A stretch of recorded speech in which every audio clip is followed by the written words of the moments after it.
vamos agora iniciar nosso conteúdo do 8º ano, visando conhecer, aprofundar nosso conhecimento em cima do conteúdo que fala sobre a colonização inglesa nos Estados Unidos.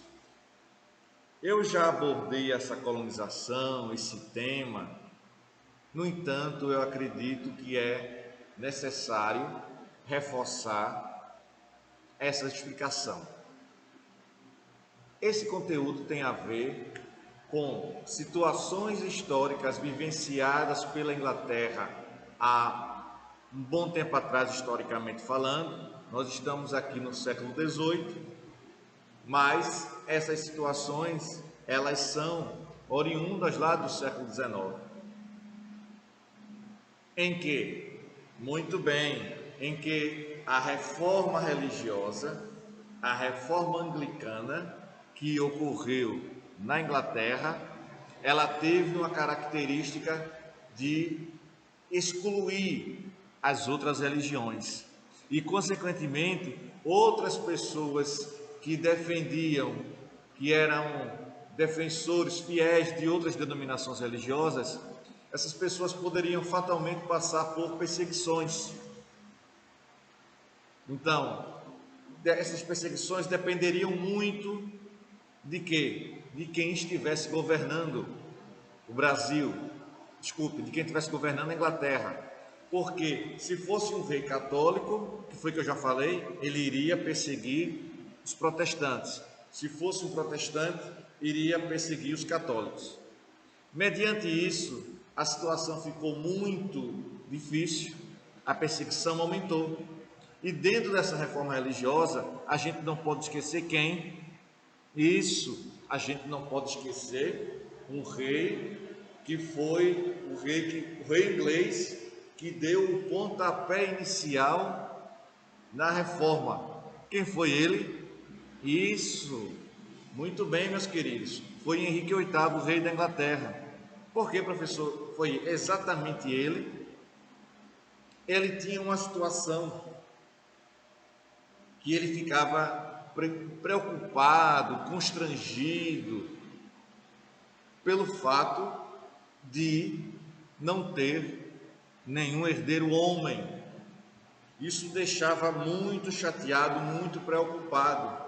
E ele começou então, a desejar ter um filho homem, mas a sua esposa não gerava filho homem. Gerou uma mulher, gerou uma menina que cresceu, se desenvolveu, e outros bebês não viveram o suficiente para governar. Então ele resolveu casar-se novamente com Ana Bolena.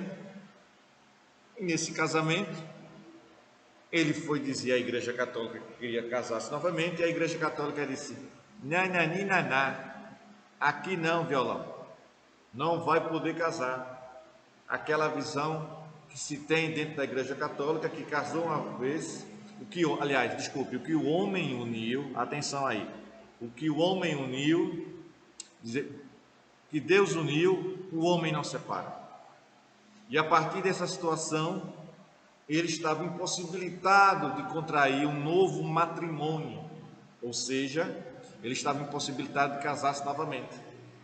Ele argumentou, ele deu explicações, mas essas explicações não convenceram a Igreja Católica. E ele, mediante essa resposta que ele obteve, de que o que Deus uniu, o homem não separa, ele vai desejar casar-se com Ana Bolena. E a expectativa era grande para ele, a expectativa de que a Ana Bolena pudesse dar à luz a um menino, a um jovem príncipe, a um príncipe. Mas isso, meus queridos, não vai ocorrer. Imagine você a decepção que passou na cabeça de Henrique VIII. Ele já estava meio assombrado, um pouco assustado, porque a sua primeira esposa era a esposa do seu irmão que faleceu, e ele se sentia de vez em quando constrangido, com a consciência pesada, utilizando um termo que você possa entender. E essa consciência pesada era oriunda por quê? Pelo fato de ele ter se casado com a esposa do seu irmão. Ficou viúvo, ele casou-se com ele. E ele não se deu bem também no casamento com Ana Bolena, porque caía sobre ela uma responsabilidade gigantesca. E ela teve um fim muito trágico, não é? Acabou sendo acusada de traição e sofreu muito. O que é que vamos ter então? Essa situação da reforma anglicana, ela é um ponto fundamental para você entender essa colonização inglesa na América, que não foi uma colonização em que o governo estivesse ali explorando as riquezas dos Estados Unidos, não. Foi uma colonização de povoamento. A região norte, a região nordeste, as 13 colônias do nordeste dos Estados Unidos, do nordeste dos Estados Unidos, para ser mais exato, elas se formam e buscam uma autonomia. Então, um fator para a chegada deles vai ser a questão religiosa e o outro fator é a questão econômica. Eles querem uma autonomia econômica em relação a Londres. Vão buscar por essa autonomia. É difícil hoje você começar a buscar um exemplo idêntico de colonização, não é? Talvez a colonização australiana pelos ingleses teve um pouquinho de semelhança em relação a isso, tá bom? No entanto, a gente tem que perceber, procurar entender que essa colonização inglesa nos Estados Unidos, ela teve uma característica econômica também muito forte. Tanto é que até hoje o norte dos Estados Unidos é uma região mais desenvolvida do que as outras regiões do país. Os Estados Unidos hoje possuem 50 estados, é um território imenso, uma população aí beirando aos 320, 330 milhões de habitantes. Então, uma população gigantesca. Esse tipo de colonização vai fazer com que os colonos ingleses pudessem ganhar autonomia econômica. Então, mediante essa colonização na região norte dos Estados Unidos, ou nordeste, como você queira chamar, tem dois fatores básicos para o surgimento dessa situação, dessa colonização: o fator religioso e o fator econômico. Tá bom assim? O fator religioso tem que buscar lá atrás, aquilo que eu sempre bato nessa tecla, não é verdade? Para entender um fato histórico agora, nós temos que, às vezes, retroceder, voltar, para entender aquilo que está se passando. Entendeu? O fato histórico hoje, eu tenho que retroceder, porque o fato que eu estou estudando hoje, ele está interligado ao fato anterior, ao fato histórico anterior. Tá bom assim? Pois bem, eu já mencionei com vocês a colonização da região norte dos Estados Unidos. Só que agora nós vamos fazer aqui uma revisãozinha do que foi dito na aula passada, perceber como essa economia local ela vai se fortalecer, ela cresce, ela se fortalece em determinados ramos, não vai ser focado em determinada área. Você vai ver que a pecuária vai crescer, a agricultura vai crescer, vai ter um comércio muito forte. Então, essas situações que eu estou batendo na tecla em relação à economia, ela é uma causa, um motivador muito grande para essa colonização começar a surgir, além de surgir, de se consolidar, e lá na frente, entre aspas, né, historicamente falando, buscar a sua independência. Os Estados Unidos vai buscar a sua independência, de mediante conferências, articulações políticas. A gente vai, no transcorrer das aulas, observando todos esses aspectos.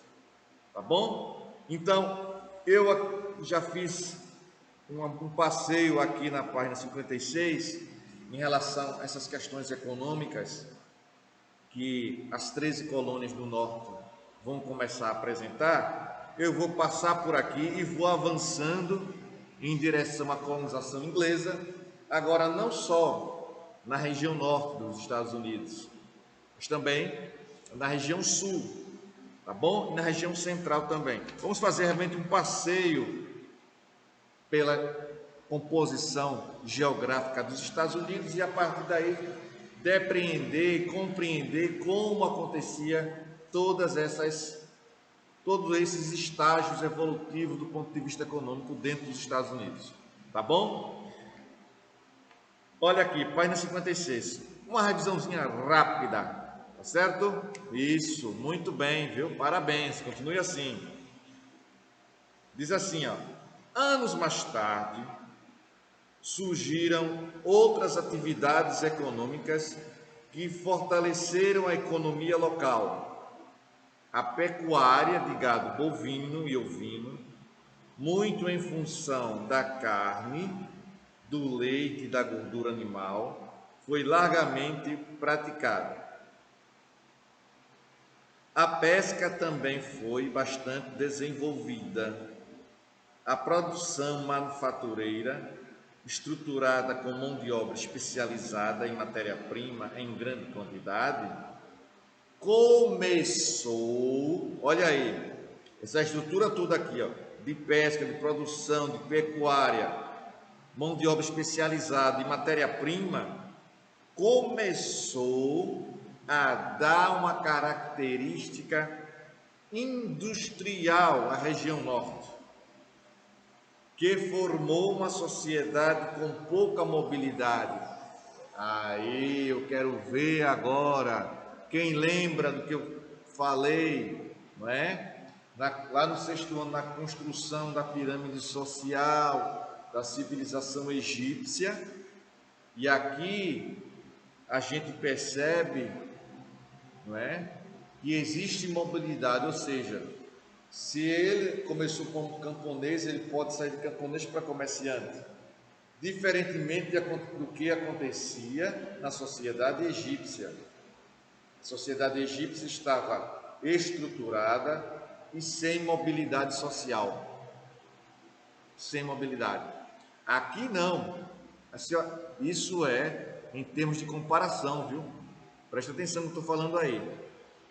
Peguei agora a sociedade egípcia, que se você nasceu em determinada classe social, você vai morrer ali.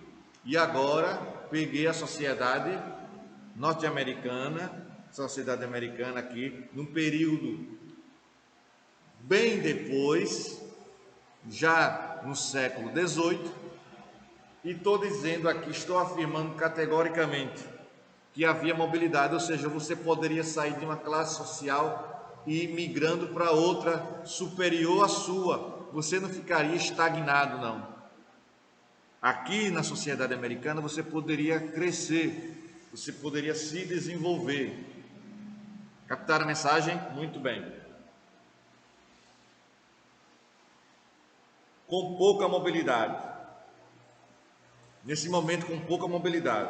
Com o passar do tempo, essa mobilidade vai aumentar. Uma pirâmide social em que os ricos comerciantes estavam no topo. Os pequenos proprietários rurais, artesãos e trabalhadores rurais estavam na base. Como sempre, não é? Aquelas classes sociais menos favorecidas geralmente ficavam na base da pirâmide social. Não é? O que é que temos então? No final do século XVII, o comércio inglês na colônia americana tomou um novo impulso, deixando de ser local para atender o mercado externo. Muito bem. O que significa esse mercado externo aí, professor? Exatamente isso, viu? Atender a outros países. A situação econômica aqui nessa região norte dos Estados Unidos começou a crescer de tal maneira, de tal forma, que havia condições de exportar produtos. professor, essa região realmente é diferenciada.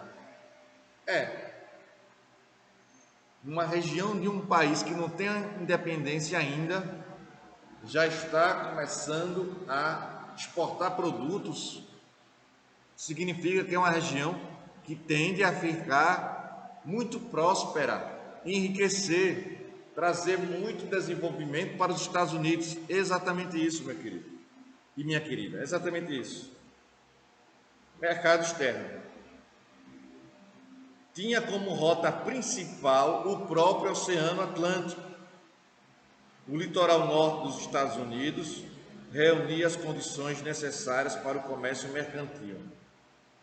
Dessa forma, o comércio triangular cresceu e passou a ser a principal atividade econômica na região.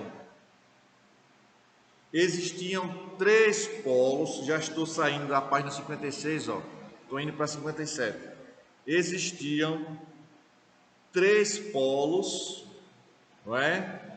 Comerciais dos pontos: norte dos Estados Unidos, as Antilhas e a África, que são entrepostos comerciais. São postos em que o comércio era feito com maior intensidade nesses 3 locais, nessas 3 regiões. Deu para entender? Os colonos ingleses compravam açúcar das Antilhas para fabricar o rum. Rum, uma bebida alcoólica derivada do melaço da cana-de-açúcar, largamente consumida durante o século XVII. Alcançou valor como bem de consumo no mercado externo, ou seja, alcançou um valor muito elevado porque era muito procurado. Aquela situação que eu já falei, né? Quando um produto ele é muito procurado no mercado, pronto, no mercadinho que você for, lançou um produto lá. Se esse produto começar a ser muito procurado, daqui a 2, 3 semanas você vai ver que esse preço já aumentou, porque é a chamada lei da oferta e da procura. É assim que funciona o capitalismo, não é verdade? O capitalismo funciona dessa maneira. Quanto mais aquele produto começar a ser procurado, mais ele vai crescer, vai elevar o seu preço. E pelo contrário acontece, enquanto aquele produto deixa de ser procurado, ele vai deixar o seu preço mais baixo. Está sendo menos procurado, o produto vai cair de preço. Deu para entender? Que o rum, que era ainda no país 57, que era trocado na África por escravos. Estes, por sua vez, eram levados às Antilhas para trabalhar nas plantações de cana-de-açúcar. Continuando aí, aqui tem uma imagem, não é? Dizendo a figura ao lado, transporte de barris de rum das Antilhas para as colônias inglesas. O processo de colonização na região dos Estados Unidos, nós vamos conhecer agora uma situação um pouquinho diferente. Presta atenção aí, viu, garoto, garota? Presta atenção no serviço aí. O processo de colonização na região sul dos Estados Unidos teve características diferentes das que ocorreram na parte norte. Como já vimos, os colonos da Nova Inglaterra desenvolviam uma atividade econômica baseada na agricultura familiar, além da pecuária e da pesca. Já a parte do sul, atenção, voltou seu comércio para atividades monocultoras de exportação, ou seja, para uma única atividade de exportação. É isso que a gente tem que entender, não é? Não havia uma diversidade de exportação de produtos. Havia somente um produto a ser exportado, que foi, continuando aqui, prosseguindo aqui, que foi possibilitado devido ao seu relevo formado por grandes extensões de planícies, um clima subtropical e litoral propício para a formação de portos, que serviriam para exportar seus principais produtos. não é? Deu para entender? Prosseguindo então. Os principais núcleos de povoamento formado foram nesses seguintes estados do sul: Carolina do Norte e do Sul, Geórgia e Virgínia. Nestes foi introduzido o sistema econômico conhecido como plantation. A pronúncia é essa, viu? Plantation. Pode se amostrar em casa aí. Diga plantation, plantation, plantation. No qual grandes propriedades, que são chamadas de latifúndios, e as pequenas propriedades são chamadas de isso, muito bem, são chamadas de interrogação, minifúndios. Então, esses proprietários, esses grandes propriedades de terra, chamadas de latifúndio, se dedicavam a atividades monoculturas, plantio de apenas um produto de propriedade rural, bem como a servidão por contrato, que consistia, servidão por contrato, olha aí, assinava-se um contrato aqui. O regime trabalhista era dessa forma. Servidão por contrato, que consistia em estimular os colonos trabalhadores a verem as colônias inglesas do sul para trabalharem sem remuneração. Então havia um estímulo para que surgisse colonos de outras regiões vindo para o sul, inicialmente para trabalhar sem remuneração. Inicialmente, mas após 9 anos receberiam, depois de 9 anos de trabalho, receberiam um pedaço de terra, 20 hectares. Os principais produtos da plantation foram o tabaco, o algodão e o arroz. A característica, prosseguindo aí na página 57, da sociedade escravista da região sul dos Estados Unidos, ganham corpo à medida que o trabalho de contrato foi substituído pelo trabalho escravo. As produções, olha aí, ó, com o passar do tempo houve uma mudança. Havia um trabalho de contrato e vai passar a ter um trabalho de escravidão. As produções voltadas para o mercado externo cresciam de forma rápida e consistente, mas a força de produção não acompanhava esse ritmo, pois a chegada de trabalhadores diminuía cada vez mais. Assim foi introduzido o trabalho escravo, principalmente o trabalho africano. Isso possibilitou que aumentassem o número de propriedades de grandes extensões. Então, com a chegada cada vez maior dos escravos, havia ali uma grande possibilidade do aumento das extensões de terra por conta desse trabalho escravo que começa a surgir. Tá bom?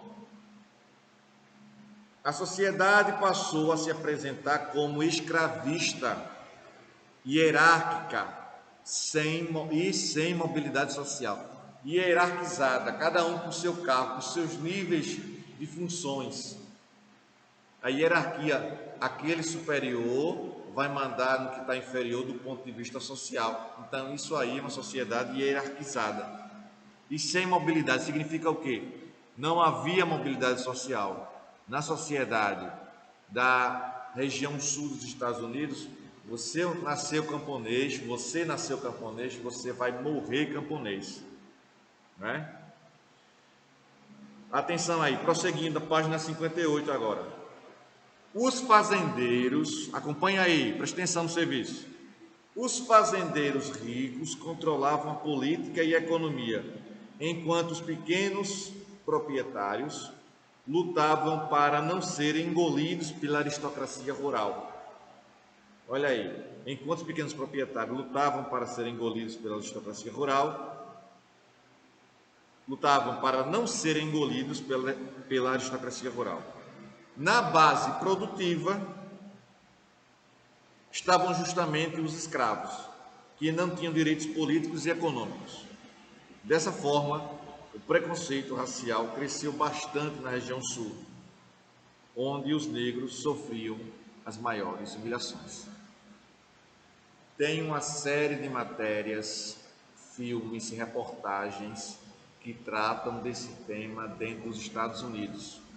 O preconceito racial dentro da região sul, onde se concentra até os dias de hoje o maior número de negros lá. Ali havia o preconceito oficializado, infelizmente, é uma verdade. Até que na década de 60 do século 20, os negros lutaram. Martin Luther King foi um desses lutadores, desses líderes, que conseguiram os direitos civis, direitos de igualdade. Em alguns países, em algumas regiões, alguns estados do sul, o negro não poderia exercer cargo de chefia, o negro não poderia participar de eventos religiosos, não poderia participar, entrar em determinadas localidades sociais. Então ele estava ali excluído. Não é?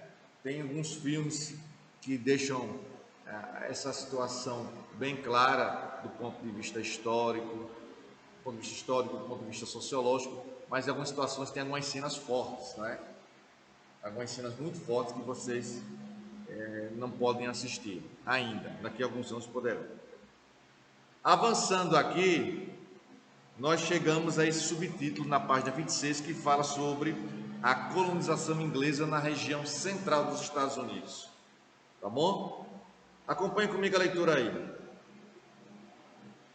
O processo de colonização da região central dos Estados Unidos aconteceu de forma bem mais tardia, demorou mais do que as outras regiões. Foi por volta do século XVII. Muitos movimentos, acompanha aí, meu querido, minha querida. Muitos movimentos migratórios se deram para a região central de forma interna, com colonos vindos do sul e do norte mas também outros povos como holandeses, franceses e alemães foram fundamentais para o processo de colonização. A cidade de Nova York foi fundada pelos holandeses, que foram expulsos pela insurreição pernambucana. Também foram fundadas a Pensilvânia e Nova Jersey. As características dos núcleos de povoamento da região central dos Estados Unidos eram parecidas com as das colônias da Nova Inglaterra. Desenvolveram atividade agrícola com produtos como tabaco, trigo e milho, voltada para o comércio interno. Então, comércio interno na região norte dos Estados Unidos.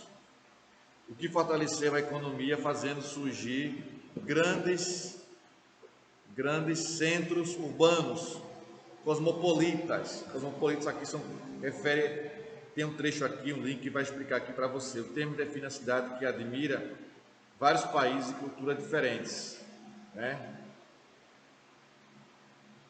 Nesse caso específico, cidades cosmopolitas são caracterizadas por receberem povos de vários locais, de várias nações. Recebem muito bem, é aquela cidade que atrai população de diferentes etnias, diferentes raças, diferentes credos. É uma cidade cosmopolita, tá bom? Como Nova York, que passou a receber pessoas de todo o mundo, principalmente judeus e católicos, além de presbiterianos e anglicanos. O comércio marítimo teve grande destaque no século XVIII, já que possibilitou maior rapidez entre os centros comerciais, fortalecendo uma burguesia comerciante. Para concluir nossa aula, nós temos aqui, vou deixar para vocês aí uma atividade que está na página 59. Não é? Página 59.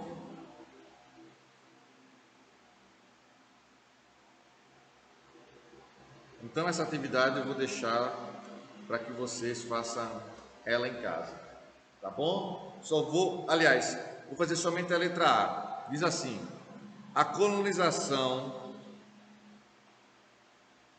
da região norte dos Estados Unidos teve uma relação direta com a economia local, principalmente nas colônias de Massachusetts e Connecticut, Sendo assim, analise os seguintes setores econômicos. Como é que a gente vai analisar o setor econômico em relação à agricultura? Qual seria a resposta então? Olha aí, preste atenção na resposta aí. Baseava-se em pequenas propriedades rurais, onde a produção era familiar e o excedente usado em comércio local, não é? Voltando aí, baseava-se em pequenas propriedades rurais, vírgula, letra A, agricultura. Baseava-se em pequenas propriedades rurais, vírgula, onde a produção era familiar e o excedente usado no comércio local. Ponto. Era uma espécie de agricultura familiar. Essa é a resposta para a primeira questão, letra A, da página 59. 59, viu? Eu disse 58, foi retificação, viu? 59, página 59. 59, 59. Essa é a tarefa para vocês fazerem, certo? Forte abraço para vocês, se cuidem, mantenham o distanciamento, todas as medidas preventivas. Um forte abraço. Tchau, pessoal.